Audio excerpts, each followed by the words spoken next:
Hi guys and welcome back to my channel, or Happy New Year! Hello, welcome to 2023. I hope this is good because the last year was a lot. So let's strap in, let's buckle in. This is another New Year's resolution video. If you've never seen me before, hello, my name is Emma, Complet grad, film grad soon. I have made I think 10, 11 of these now. This is a channel staple, and also forgive me, I'm getting over the festive cold that everybody has had, so it's going really well. I do these videos every year. The way I do them is I reflect on last year's resolutions that I had and I set some new ones for the year ahead. We love verbalizing our intentions. So without any further ado, here are my resolutions from last year. These were my 2022 resolutions. Top of this list was learn to drive. Like, do the tests and get a license. I am sort of happy to report I'm getting there. I've done my theory test, I passed that, that was fine. I've had a lot of driving lessons. I've been driving my mum's car around over the holidays now, with her in it, obviously. And I'm almost done with like being taught the syllabus for driving, so I can drive a car. Like, I can drive. I'm just getting so close to that goal that has been on my New Year's resolutions again and again and again and again. I'm so close. I did have my test scheduled for in a month, but I've had to move it, so I'm so close. Point is, I actually did this one this year. More than I have done. Didn't fully achieve it yet, but I did so much more. This other resolution was to work on my posture. I did not do this. Every once in a while I'd be like, oh yeah, I need to, but yeah, yeah, no. I do need to, because apparently I round my shoulders, but whatever, it's fine. We're all gonna have horrible spines, it's whatever. Get first aid qualified was next on this list. I actually did this. I did go ahead and get first aid qualified. I'm very proud of myself. It just also meant that on set I was designated first aider. You know, so if you have a boo-boo, come see me. This was a great one for film, it's a great one for work, and it just gives me a little bit more peace of mind. Like, yes, I'm very well done, Emma. I'm very proud of myself for this one. Next on the list was do more volunteering and charity stuff. I actually did. I actually been volunteering with this charity called Bookmark. They're UK based. If you want to volunteer in person, they're London based, and you essentially volunteer your time to like read with little kids who maybe have fallen behind or who just need some more help, just need some more like one-on-one attention. So I've been reading with like 7-year-olds, 8-year-olds, like per child. It's 2 half-hour sessions a week. So great, a really good system as well. Everybody from Bookmark is lovely. The primary schools that I've been into, the teachers are all lovely. Like, and the kids are funny. Like, they are funny. Really recommend it. It's quite a lot of fun. So if any of you are London based looking to volunteer, I really recommend it. Yeah, I really do it. I really like it. Run and meditate more, i.e. don't drop the ball on your mental and physical health.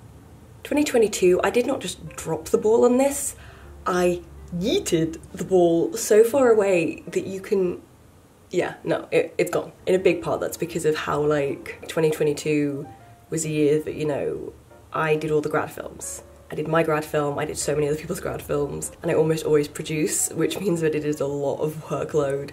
And often if you're doing it for your friends, you care, you want it to go well. I mean, your name is on it, you just want to do your best, and it can be very like all-consuming. So I have that like problem set of I do something I love and I enjoy and have done for fun, and then now when it kind of becomes work, you're like, where is the line between I do this because I love it and I do this because it's work, but I love what I do, but now I can't do the thing that I do to have fun because that's now work. I have the same relationship with YouTube actually. So it's this kind of weird little thing of like, oh, but you love what you do. And I'm like, yes, but it's still work. And then I'm also a student, so is it really work? Nobody's paying me for it, but my God, I wish they did so much. I have done so much this year, and it's always difficult like when I can't share that with you guys as well. Be like, I know I've made no videos, but like, I've done other things. Last year, especially the last 6 months of last year, were just so much. Run a proper race, even if it is a 5K. I signed myself up for park run in like March. I haven't been. It's just, it's like every time I would like think of doing it, it would be all too early in the week or too late in the week, and then also trying to get somebody to go with you is difficult, and just being an adult is difficult, and trying to do it's difficult.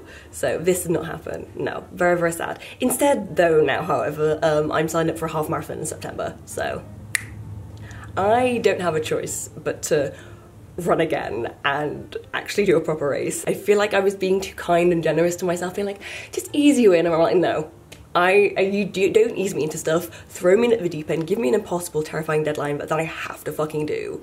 That is much, you know, I'll work better that way. So yeah, me doing like, do a gentle little 5K, like a park run. No, we're doing a half marathon. I'm actually really looking forward to it. It was my birthday present to my dad, and my brother is going to do it as well, so the three of us are going to run a half marathon. Fun, fun, fun. Yeah. Be so much more consistent in my journaling. Try to commit to an entry once a week.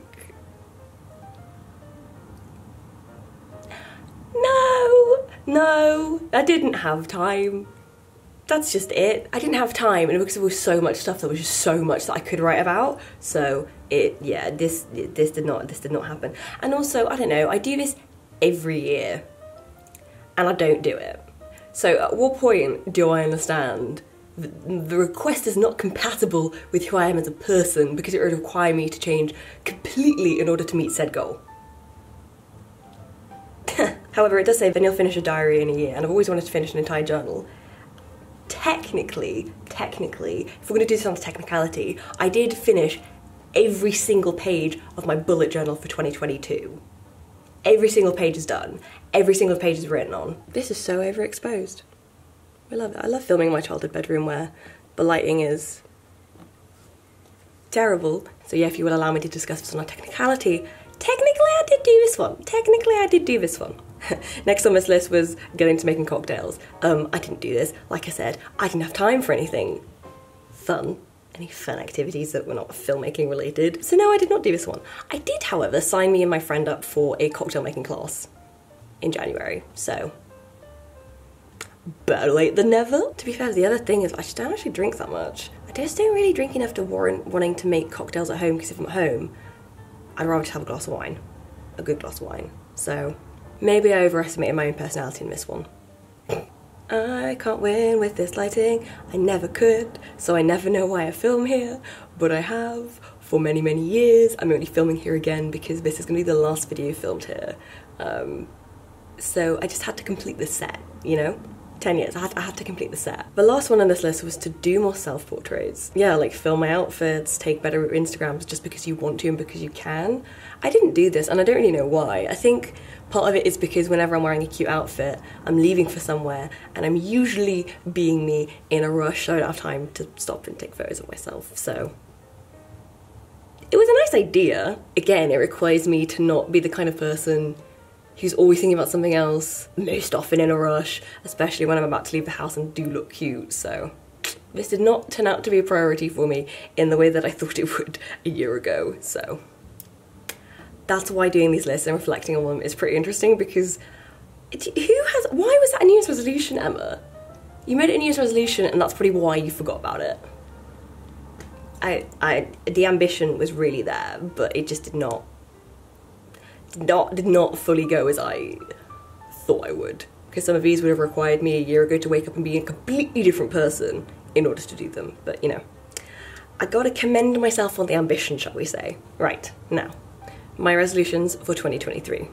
As you can imagine, I'm not doing the extensive lists that I have always done, because can you just focus? Just focus. So that's why this year I have 3. They're quite broad, and they're more to do with like shifts in my thinking and my mentality, not requiring me to be a completely different person, but more like working on certain facets and approaches to being myself. Does that make sense? I will elaborate. The first one on my list for 2023 is to let go of being a perfectionist. Almost. Kind of. I will probably always struggle to let go of being a perfectionist, re any of the work that I do, any of the creative things I put out. I will always struggle to not be a perfectionist when it comes to that. But in other areas of my life, I just need to let it go, because I think I got to this point where I would rather not do it than do it badly. And that became a problem, because then I wasn't doing it. Like, no, if you do it enough, you will improve, and then you're less likely to do it badly. I would rather do it perfectly or not at all. And realizing now that as an adult, that is just, you just can't do that. I think it's also in a big thing about learning and understanding that I do have ADHD, but I've had ADHD the whole time, and sort of understanding that like I need to stop trying to cram myself in this neurotypical box because I don't fit, I'm never gonna fit, I never have fit, and trying to do things then in a neurotypical way, I think has then led to this kind of perfectionism. I want to do it right. And often if I'm doing it right, I think what that means is doing it in the way that everyone else seems to be doing it, which is, depending on what it is, very often the neurotypical way of doing it, which I'm just not capable of doing. So I think trying to let go of that is one of my biggest priorities for 2023, because I think it causes me so much stress as well, and like the knock-on effect it has, it's just not good for me. I will always struggle to do that with work. Like, when it comes to the creative stuff I put out and the work I do for other people, it's just, I have such a high standard for myself, and I want to maintain that. I just don't think it's necessary in other aspects of my life, because I'm then the one judging me, right? Like, if it's work, that's fine. If I'm going to use that energy anywhere, I think that is the best place, but I do not need it in my everyday life, because I think it does kind of make me miserable. And that's something that only after getting diagnosed, I was diagnosed with ADHD over the summer, that I've sort of started seeing that and unraveling that as I've learned more about ADHD, especially ADHD in women, and sort of realising, oh my god, so much of this is actually rooted in coping mechanisms, rooted in feeling, you know, shame for not being able to do what appears to other people to be like a basic task, where like for me having ADHD it's not, realising that that doesn't also make me stupid because I'm so good at other things. Like, I am good at a lot of other things, just sometimes basic stuff. People are like, how can't you do that? I'm like, just letting go of a few more things and sort of changing my mindset, even like in a simple way, from changing the mantra from, oh, you know, this is good enough, because I get anxiety at the idea of doing something that is, you know, it's good enough, to changing the mindset just to better than nothing. Like, I've been doing that in the last few months. You know what? It's better than nothing. That is so much better than going, it's good enough. Like, it seems like such a little thing, but one of them is like, oh, this is better than zero, and this one is, oh, it's good enough, is you're not achieving something, where this is like, oh, I did it. So that's going to be a big part of a 2023 journey. The other part to this, again, sort of relating to my ADHD diagnosis, is finding balance. Every year I put things on my list of, I want to do again. I want to do again. A lot of it is that, like, I will go with my ADHD, thank you ADHD, for an intense period of being obsessed with something, right? Like, I've hyperfixated on it, I'm gonna hyperfocus on this, like, I'm gonna do it so much, it's gonna be my entire personality trait for the next, like, 3 to 4 months, and then I stop doing it. And then I kind of go through cycles of this, and part of it maybe is accepting that I will go through cycles of this, and being consistent with these kind of things is more difficult for me as a person. But that's, I guess, why this next one is like finding balance, you know, learning ways to be more consistent, but not to the point where I expect myself to do it as regularly as I did when I was like hyperfixated on it. Because what I then do is, you know, I have to fixate on something for months, for example, with running, right? You know, there were periods when I would run 4 times a week, you know, clocking in hundreds of kilometers, and then now not being able to do that in the same way, and then like beating myself up about it. It's like, no, I can't compare myself to who I was when I was hyperfixated on something. That was just an extreme crazy person amount of energy, and then accepting that like it mellows in, and then, you know, maybe realistically on a day-to-day basis I can only run once a week, and understanding like that that's fine, and I need to not hold myself to my crazy person hyperfixated level of doing something, because then what I do when I can't do that is I assume that I'm crap, when I'm not. I'm a normal person. So that's what I mean with the like finding balance. I want to make more videos than I did last year. I barely made any. It hurts my soul, right? I want to read more. I barely read anything. That also really hurts my soul. I do want to run again, and I want to meditate again, and all of these things. My version of what balance looks like will look very different to a neurotypical person, but like, I need to make my peace with that. I'm currently 24. I turn 25 in April, which then also means my brain is fully cooked. That prefrontal cortex just built. Being 24, it's like, I've just felt like my brain cook. It's so weird. Like, I really almost feel I'm almost there as a full proper adult. And I think getting the ADHD diagnosis was a big part of that, which is really, really nice. A lot of it is, I guess,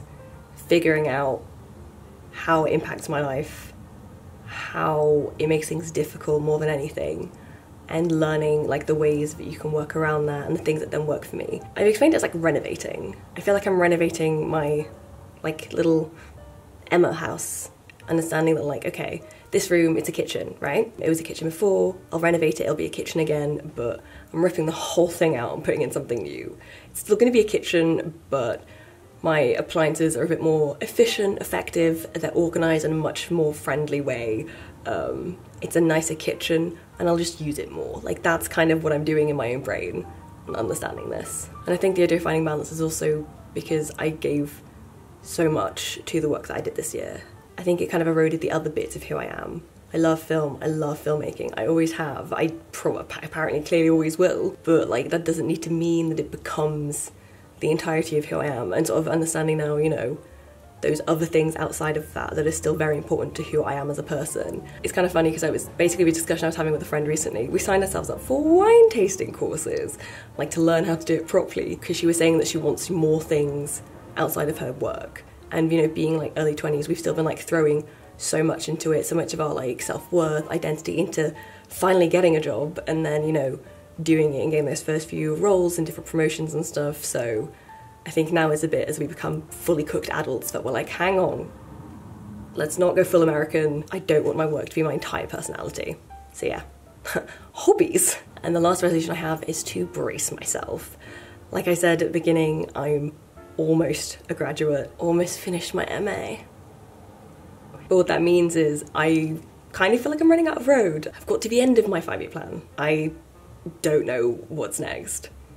I know what I would like to be next, but the thing with film is there's no one way of doing it, so we'll see. It's really just a keep calm and carry on. We'll see what this year does. I have no idea. Every year I've been able to sort of predict like where I'm going to be at the end of the year, but now I have no idea. I have no idea what my life is going to look like by the end of this year.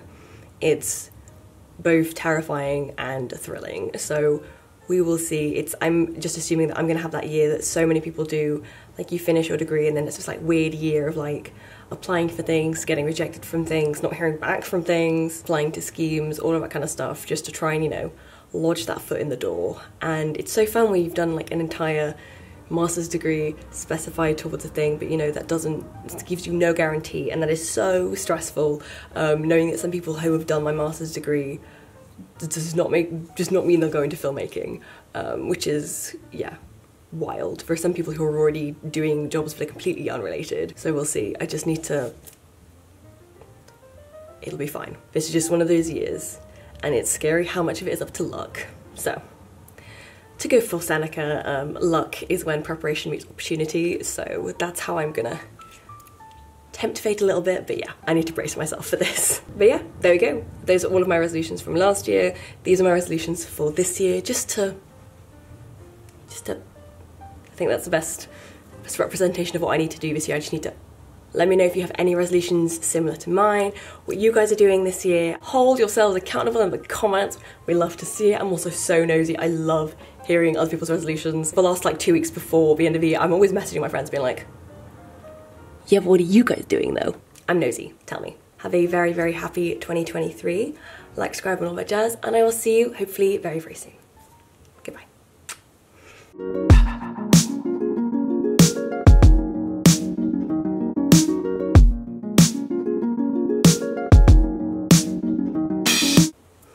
That's the last video I'll ever film here. Aww. Goodbye, curtains.